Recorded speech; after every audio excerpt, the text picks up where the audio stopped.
Okay.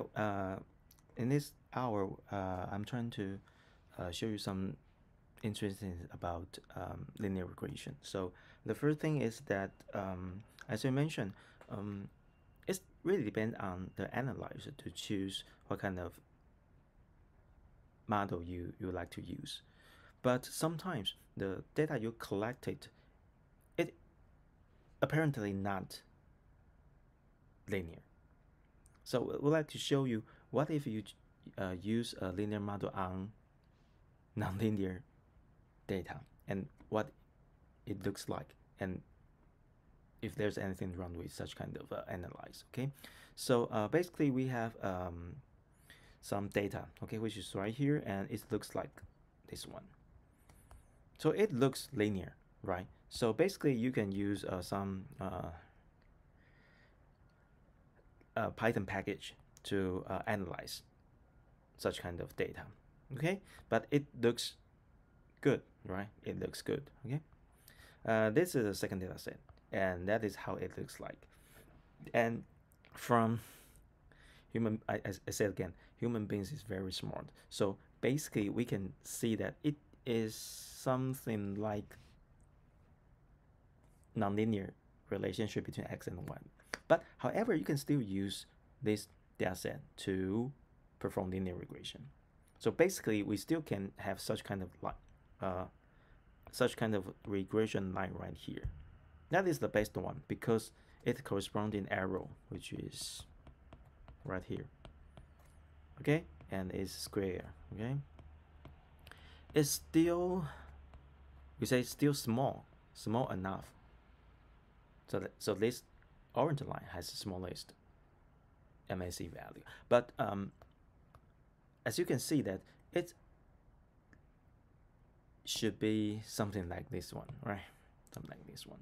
So if you use this package, okay, the order equals to, that means we use a square to describe the data. It's really depend on how did you depend on your decision to choose different kind of model to model the data set you collected. Okay, and we'd like to show you something that even if the data is linear, but sometimes when we collect data, sometimes there is an outlier. Okay, the corresponding y value is some kind of, maybe when you collect the data, maybe there is something wrong with the data you collect. So there's an outlier. So if you use an outlier, if you don't take a look at your data first, and you simply just apply linear regression to your data without knowing if there is outlier in your data or not, the result could be like this.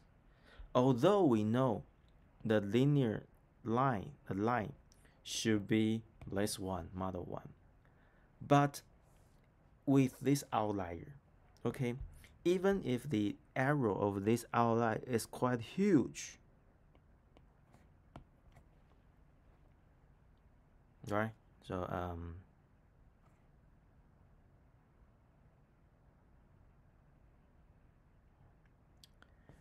let's take a look at the blue one. Okay, we have blue arrows. Okay, that's right here. The arrow for the M2.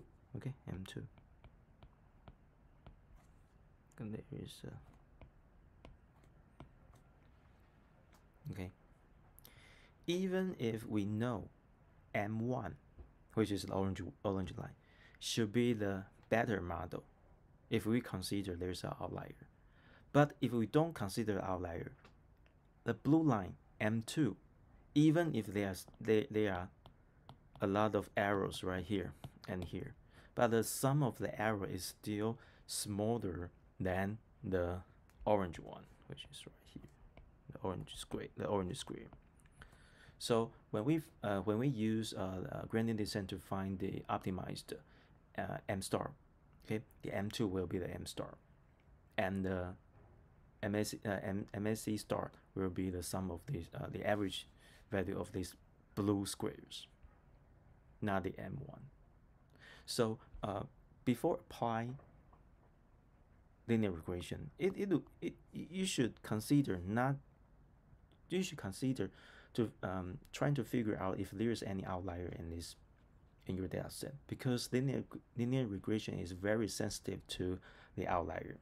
So if you use packaging right here, the robust equals true, that means before applying linear regression, this Python package, okay, it will first to identify if there is any outlier and to exclude those outliers when they perform linear regression, because again, linear regression is very, very sensitive to the outlier.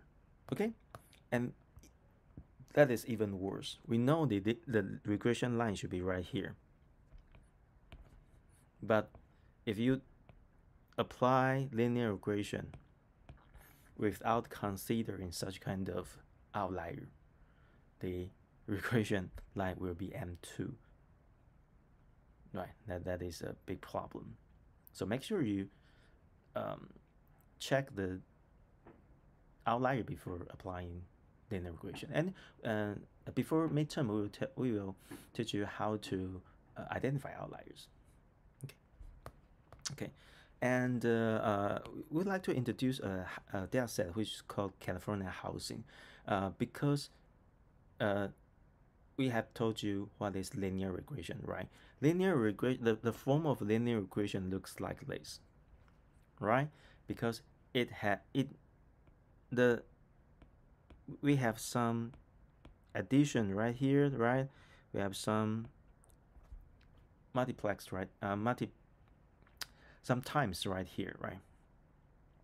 But so you have to think about the data you collect. The columns should be all numeric, because only numeric data can be used in such kind of plus and times, right? If there's certain field, the value is black, you cannot add one black to red. It makes no nonsense, right? It is nonsense. So when you apply linear regression to make sure all the data you collect, and including all x and the y, are all numeric, and California housing is a very nice data set, because every columns in the data set is numeric data. So basically it has, I think it has eight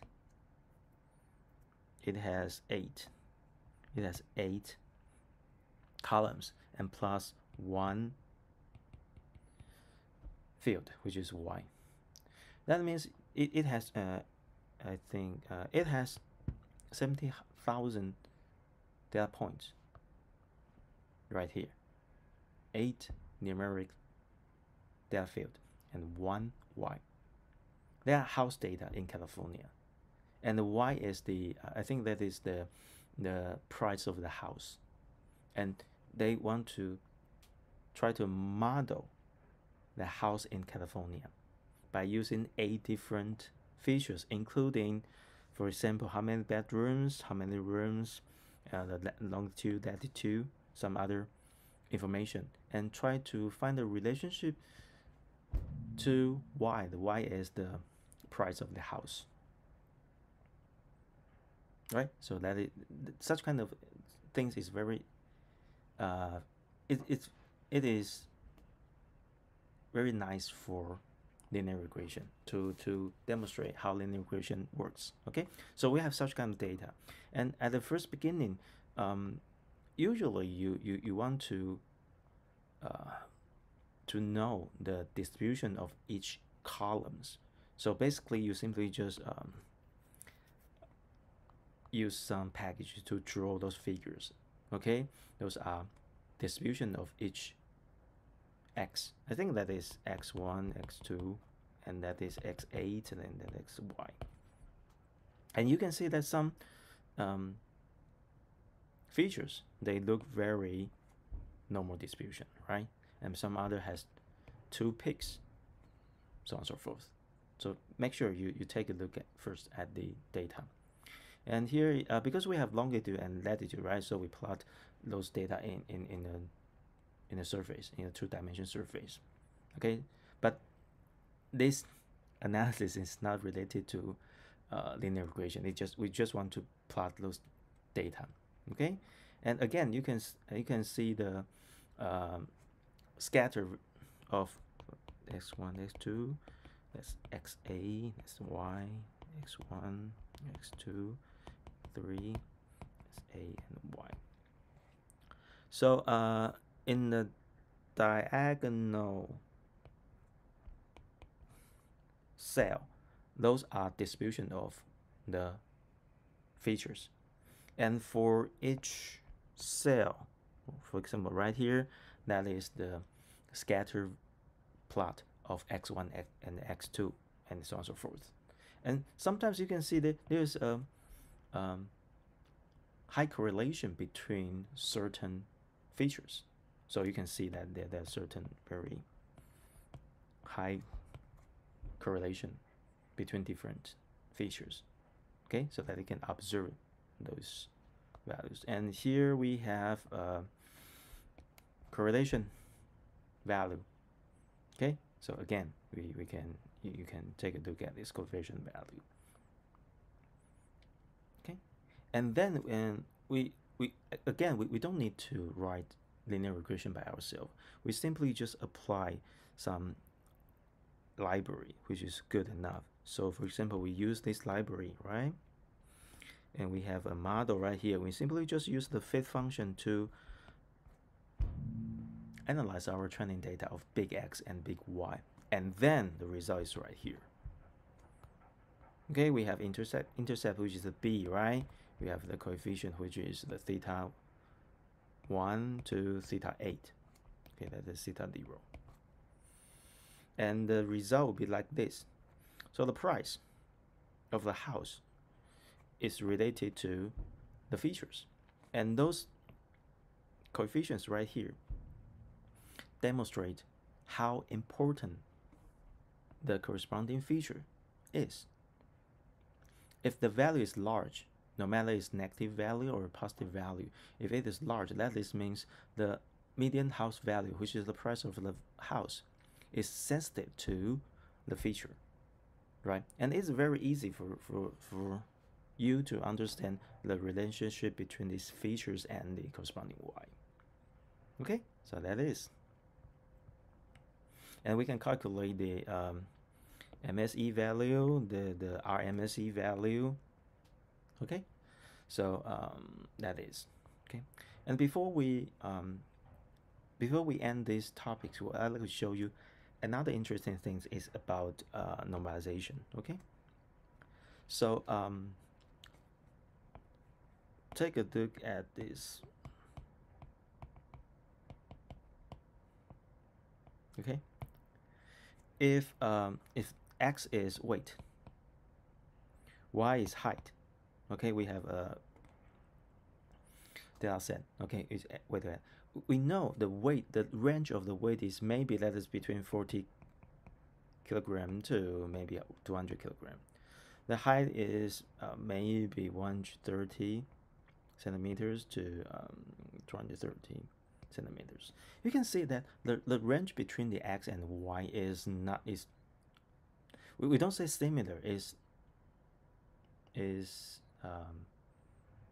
basically they fall into the same ranges. Okay, so when you plot this, the X and Y, they maybe looks like this, maybe.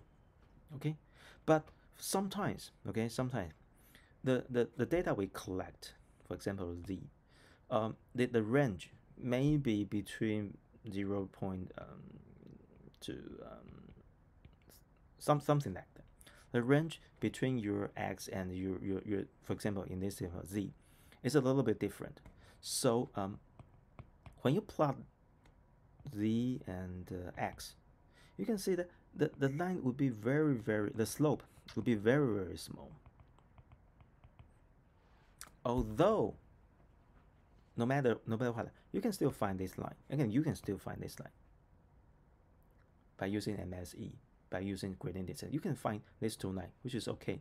But what I'd like to share something with you is that when you draw the MSE surface, okay, if your x and y, the range is similar, okay, so you go back to take a look at this equation. I think it's right here. Okay. If you take a look at the equation of MSE, okay. Again, if your x value and y value, the range of x and y are similar, that means the factor of theta 1 square and the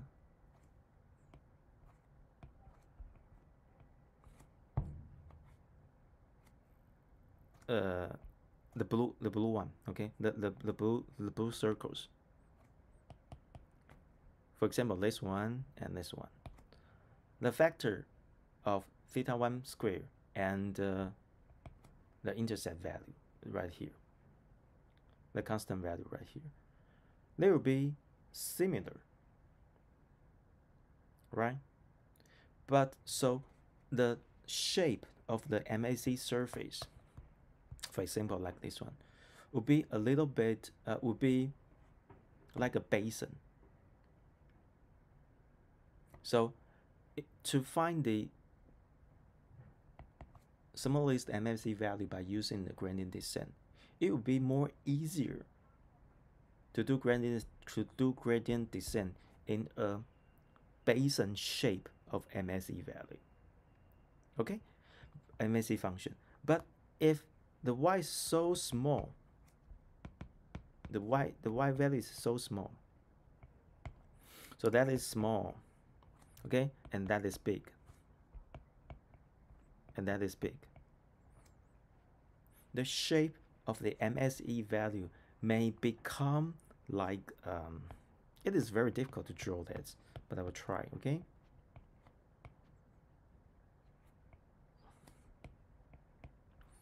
It will become like something like this.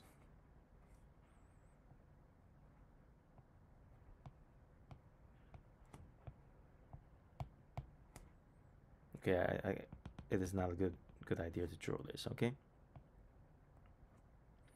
It will become more the tangent line. The tangent line would be too large. So it is a little bit difficult. It will be a little bit difficult to find the smallest value of MSE. Okay, it should looks like this. Okay.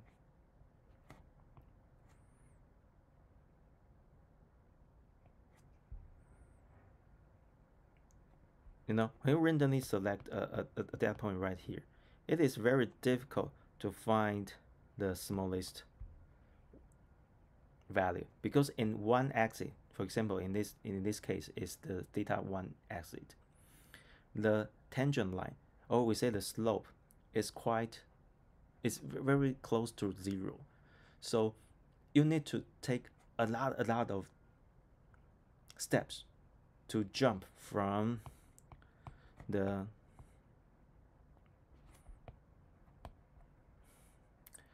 initial theta 1 and theta 0 value to the optimized theta 1 star and theta 0 star value. It takes a lot of time to find the lowest MSE value. Okay, so we have a trick. Okay, so everyone knows that. So before you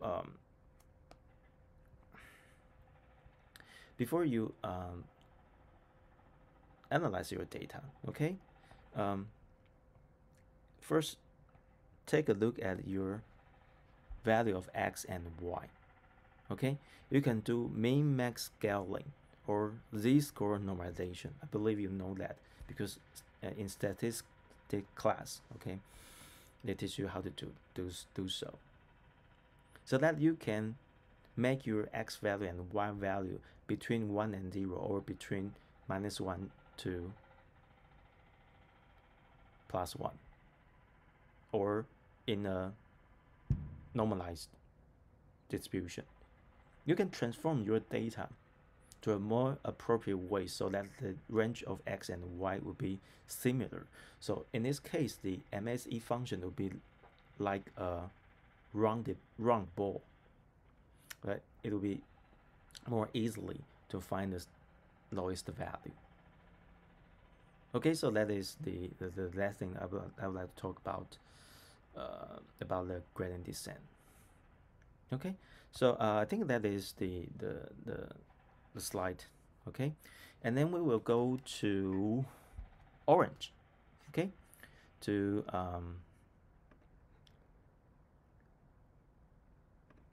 okay, so here's orange, right?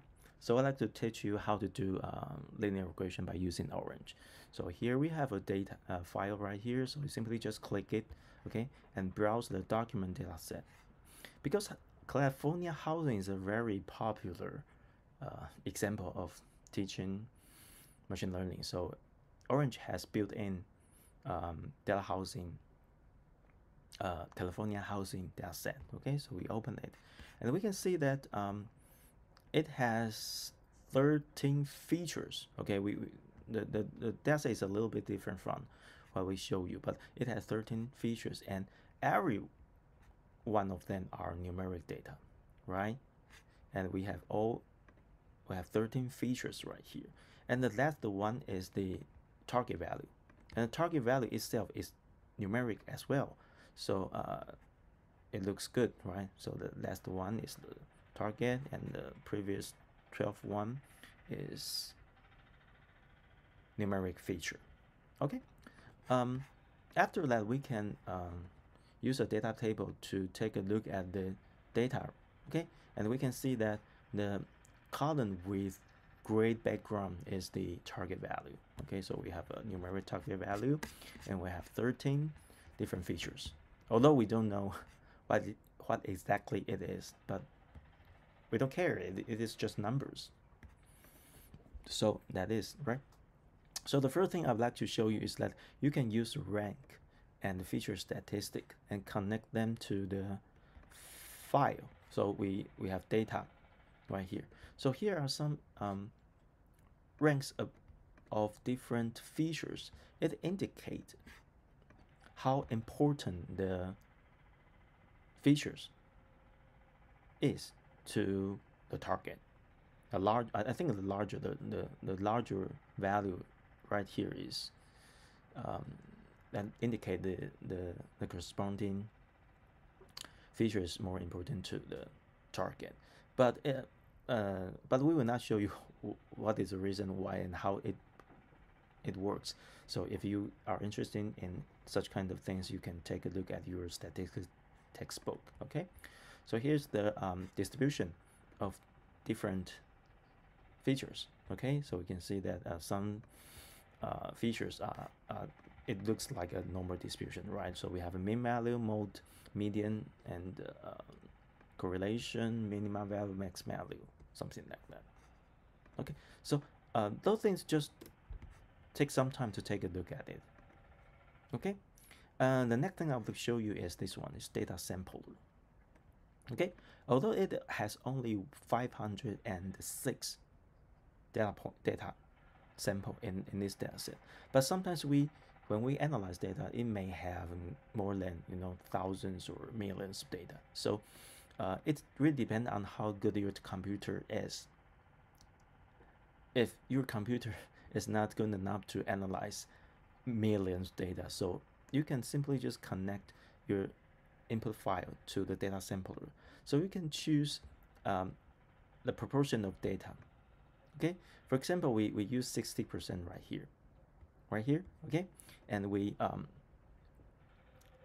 click the sample data, okay, and after this data sampler, we can connect it to two different data tables. Okay, we have table 1 and table 2. Okay, the upper one is, okay, you simply just click the line. The upper one is data sample to data. That means 60% of data will be selected to the data table 1, and this one we connect remaining data to data. That means the remaining 40% of data will be in this data table. So you can see that we have only 202, and the other one we have 304 instance. Okay. Next, we would like to apply linear regression on this data. So we select, we use linear regressions right here. All the model in orange is in pink. Okay, so that is a model. Okay, that is a model. Let's try to use the 60% of data to the linear regression, and beware of the link right here. Okay, we need to output the entire 60% of data to the linear regression, right? So after that, you can simply just connect a table after linear regression, and it says coefficient to data, right? That means after performing linear regression algorithm on this 60% of the data, and we can find the coefficient. Okay, but before you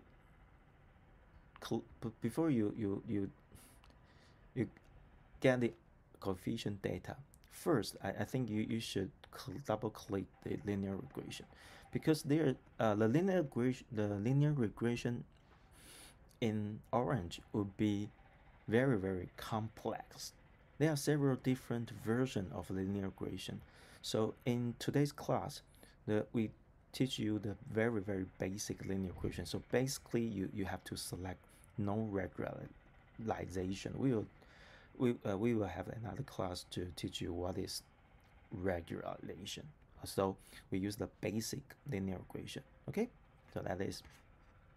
And after that, you can click the data table to show the coefficient, and you can see that the intercept is this one, and there are coefficients for all the features right here. Okay, right here. And you can see that although we don't know what is NOx, but it has a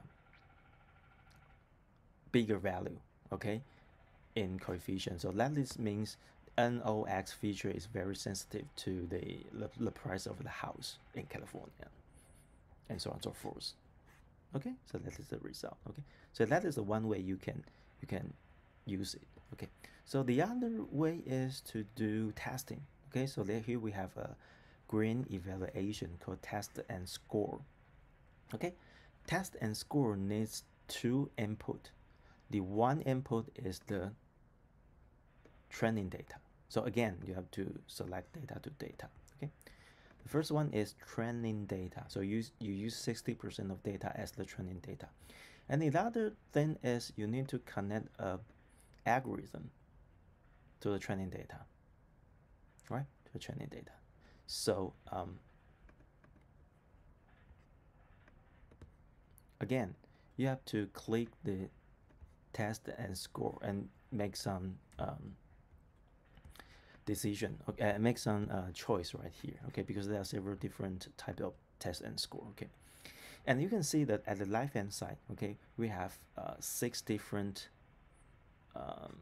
choices to do the test. Okay, as we mentioned in the class note, okay, we can use part of the data as the training data to train the linear regression model.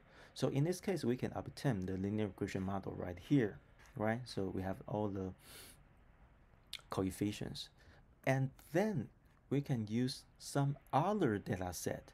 So in this example, we use the remaining 40% of the data right here, and right here you have to output all the data as testing data.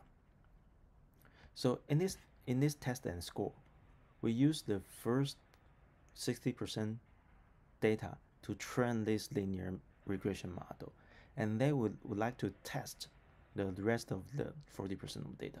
So in the test and score, you have to click test on test data. So in this case, we will test the linear regression model by using the 40% of the testing data. And you can see that the orange gives you the MSE value, RMSE value, MAE value, and so on and so forth.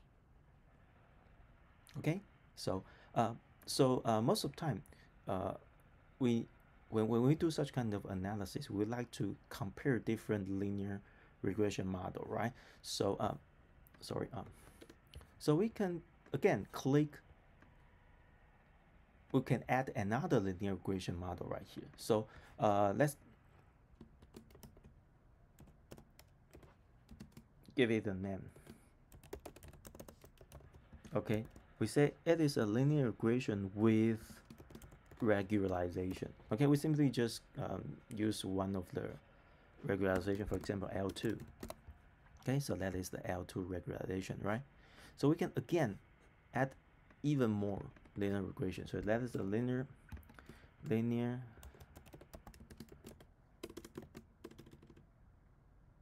regression. Okay, with, for example, L1. Okay, we will teach you what is L1 and L2 later. Okay, we can connect all the models to the test and score widget, so that we can see that, okay, here we can see that the basic linear regression model, okay, we sorted by MSE value. We can see that the basic model is good enough because it has the lowest MSE value. And if you apply L2 regression, okay, MSE value is a little bit larger, but still close, right? If you use a linear regression with L1, which is another algorithm, and the linear regression MSE value is still good enough, but not the smallest one. Okay, and even you can use, for example, that is tree, that is SVM. We will talk about tree and SVM algorithm next, and all of those algorithms can do regression, which means they can predict a numeric y. Okay, so we can simply just click it and see order sorted by MSE, and we can see that, okay, tree algorithm is much better than linear regression with different techniques. It has even smaller MSE value, and SVM is not good at such kind of linear regression thing, so it has a larger MSE value. This is how we evaluate different algorithms: tree, linear regression, and SVM, and even using the same algorithm, but we have different additional add-on techniques. Okay, so that's, and if you use, for example, we use this one, logistic regression. Okay, we will teach you what is logistic regression next week, but you can see that there is a warning right here. Okay, because logistic regression cannot output numeric target, numeric y. So basically, because your data table has numeric y, right? But this algorithm cannot output numeric y, so it has a warning. Say this algorithm is not cannot be used on this data set. So there's a warning. Okay, so I think that is good enough for you to understand some concept of linear regression by using orange. So please take a look at the tutorial of orange. Okay, we list some videos on our class website. Okay, so make sure you're familiar with how to use orange to analyze data. Okay, and I think that is